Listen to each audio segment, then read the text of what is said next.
Hi అండి, welcome to my channel Kavya Telugu creations. ఇవాళ మన వీడియో వచ్చేసి ఏకదంతునికి పత్రాలండి. 21 పత్రాలు మనం రేపు వినాయక చవితి రోజు వినాయకుడిని పెట్టుకుంటాం కదండి. వినాయకుడిని విగ్రహాన్ని తెచ్చి పెట్టుకున్నప్పుడు బొమ్మని ఈ 21 పత్రాలతో పూజ చేశారంటే మీకు అంతా మంచిగా జరుగుతుంది. ఏమేమి పత్రాలు అనేది చూసేసేయండి. మాసపత్రి ఉంటుంది కదండి. ఆకు పూలలో వేసే ఆకు క్రమ కావాలి. మరోపు పత్రం మరమ ఉంటుంది కదండి, మనం పూలలో కట్టుకునేది. ఆ ఆకు కూడా ఒక కొమ్మ తీసుకోండి. మామిడి చెట్టు ఆకులు ఒక చిన్న రెమ్మ అయితే తీసుకోండి. మామిడి చెట్టు రెమ్మలు కూడా మనము వినాయకుడిని పెట్టినప్పుడు మనం చిన్నగా మండపం కట్టుకున్నా కూడా మామిడాకులు అనేది అవసరం కదండి. మనం తోరణాలు కట్టుకోవడానికి అన్నిటికీ మామిడాకులు చాలా అవసరం అవుతాయి. జిల్లేడి చెట్టు పువ్వులండి. జిల్లేడి చెట్టు పువ్వులు కానీ, జిల్లేడి చెట్టు కాయలు, జిల్లేడి చెట్టు ఆకులు, జిల్లేడి చెట్టు కొమ్మలు, ఇవి ఏమి దొరికినా కానీ వినాయకుడికైతే వినాయక చవితి రోజు తప్పకుండా పెట్టండి. వినాయకుడికి చాలా ముఖ్యమైన ఆకులు, పత్రాలలో ముఖ్యమైన ఆకులు ఇవి జిల్లేడు ఆకులండి. తప్పకుండా అయితే ఈ ఆకులను అయితే పెట్టి పూజ చేయండి. వీటితో పాటు దేవదారు ఆకు, ఈ ఆకు కూడా చాలా ముఖ్యమైనది. ఈ ఆకులు అయితే ఈ విధంగా ఉంటాయండి. మీరు వీడియోలో ఎక్కడ స్కిప్ చేయకుండా చూడండి, అప్పుడు మీకు ఏమేమి పత్రాలు పెట్టాలనేది మీకు అర్థమవుతుంది. అవి మీరు తెచ్చుకోవడానికి ఈజీగా ఉంటుంది. ఇది రావి ఆకు అండి. రావి ఆకును కూడా చిన్న కొమ్మనైనా ఆకునైనా తీసుకొని వచ్చి పత్రంలాగా పెట్టుకోండి.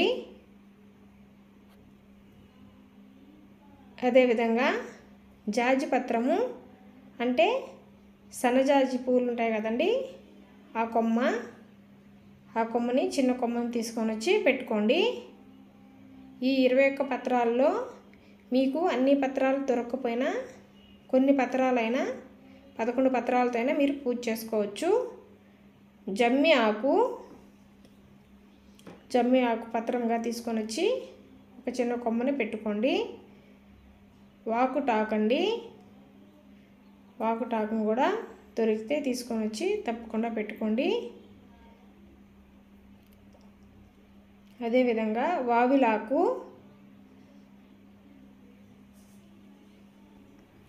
తులసి ఆకండి. తులసి ఆకు చిన్న రెమ్మని పత్రంలా తీసుకొని వచ్చి వినాయకుడి దగ్గర అయితే పెట్టుకొని పూజ చేసుకోండి. తులసి ఆకు అనేది చాలా ముఖ్యమైన ఆకండి. తప్పకుండా తులసి ఆకుని తీసుకొని వచ్చి పెట్టుకోండి. మీకు అందరికీ దొరుకుతుంది కూడా ఈజీగా. ఉత్తరేణి ఆకు, ఈ ఉత్తరేణి పత్రంను కూడా తీసుకొని వచ్చి పెట్టుకోండి.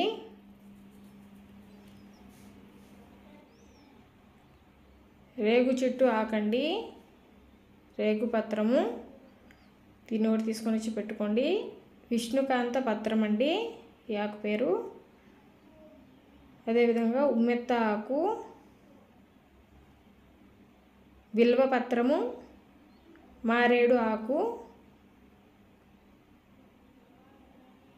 తప్పకుండా అయితే ఈ బిల్వ పత్రాన్ని మారేడు ఆకుని తీసుకొని వచ్చి అయితే పెట్టుకోండి. అదేవిధంగా జమ్మి ఆకు, ముఖ్యమైన ఆకుల్లో బిల్వ పత్రము, జమ్మి ఆకు చాలా ముఖ్యమైన వాటి అండి. విష్ణుకాంత పత్రము, మధ్య ఆకు, అదేవిధంగా గన్నేరు ఆకండి. ఈ గన్నేరు పూలు కానీ గన్నేరు ఆకులు కానీ పూజకు చాలా మంచిదండి. వినాయక చవితి రోజు అయితే ఈ గన్నేరు ఆకుని గన్నేరు పూలను మాత్రం తప్పకుండా వినాయకునికి అయితే అలంకరించండి, చాలా మంచి జరుగుతుంది. అలాగే దానిమ్మ చెట్టు ఆకండి. ఈ దానిమ్మ చెట్టు కొమ్మను కూడా పత్రంలాగా పెట్టుకోండి.